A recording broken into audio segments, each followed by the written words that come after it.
Alright, so this 18650 2S pack has got me beat. It won't charge on the charger. Alright, so I plugged up. Let's do some settings and try and charge it. Alright, so I'll turn the amps down. Oh. I want to do a balance charge. Yes, not storage. Right. Take it down to 0.7 of an amp will be ample. 2S, yes. Press and hold. And we get a connection error. No matter what I do, get connection error. Right, so while it's connected, let's go around the houses a bit. Right, stop. Now we'll go to battery cell monitor, whatever they call it in here. That one.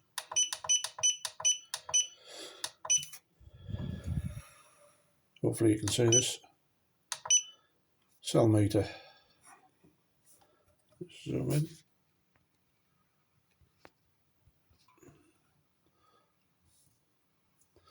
Right, so press enter. Now then it's reading the pack at 841 and both of the cells at 4.2, high and low. Right. And if we press that one, that's that one. You get the two individual cells, so it's reading through the sensor lead and it's also reading through the main plug. Right, cancel. Back to LiPo. Right, disconnect. Now then, if I plug it into my discharger, I'm not going to use the discharger, but it should work because it works on the other pack. Excuse me, there we go. We get nothing. So that's not switching the charger on. Discharger. The other pack I have of these, just switch the discharger on. Right. Just put it on a cell meter. Oh, there we go.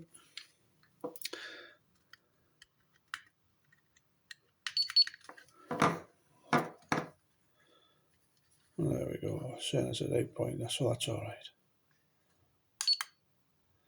One cell, 99% full. So they're okay.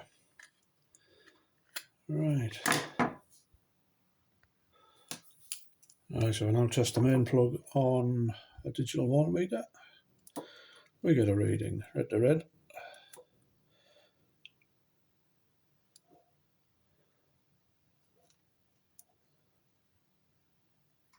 Oh. Yeah. Right, I'll just take this adapter out. The adapter's not faulty, but it does work.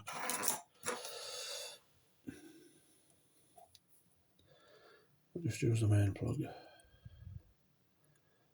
There we are, 8.36. So yeah, near enough. Now with this fella in,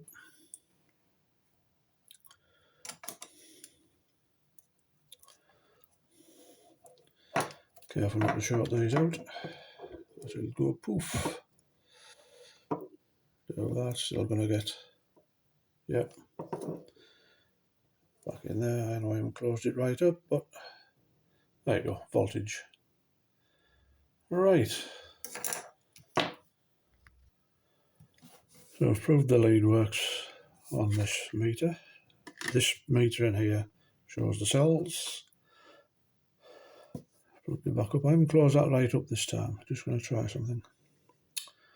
Enter. That's all correct, right? Just press and hold. Ah, that's interesting. Right, so I've got a problem across here somewhere. Let's just see what happens if I push that fully home.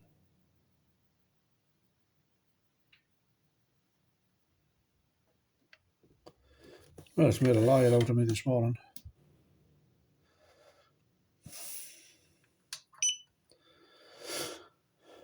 Something's faulty, so it's either that plug or that adapter, but that adapter works on the other pack.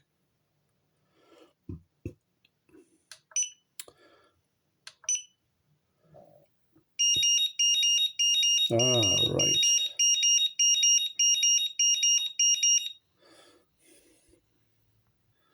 Right, so I've just pulled the plug out a little bit. Let's go back.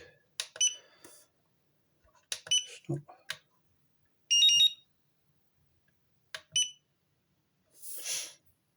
Okay, so there's an issue with this plug system somewhere. Now if I plug the Dean's type plug onto the board, it does work. Right, so let's just go back onto this, going back onto the discharger for a minute. Right, so I'm on the discharger. I've just left that little gap again. See if it powers this up.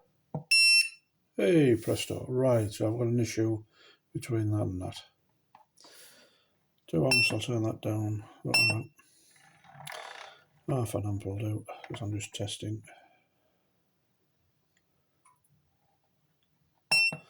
Get that down to 8.3 for now.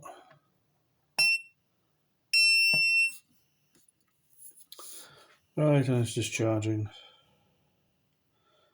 So, which one's faulty?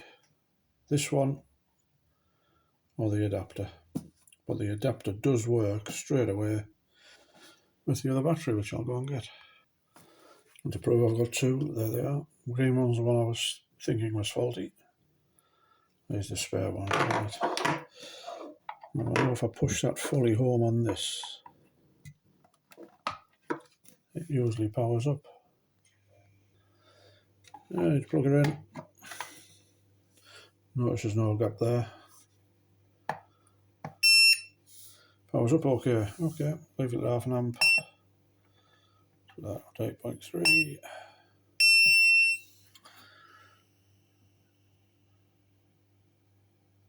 And there we go. The discharge is kicked in. Right, so need to work out what's happening with that.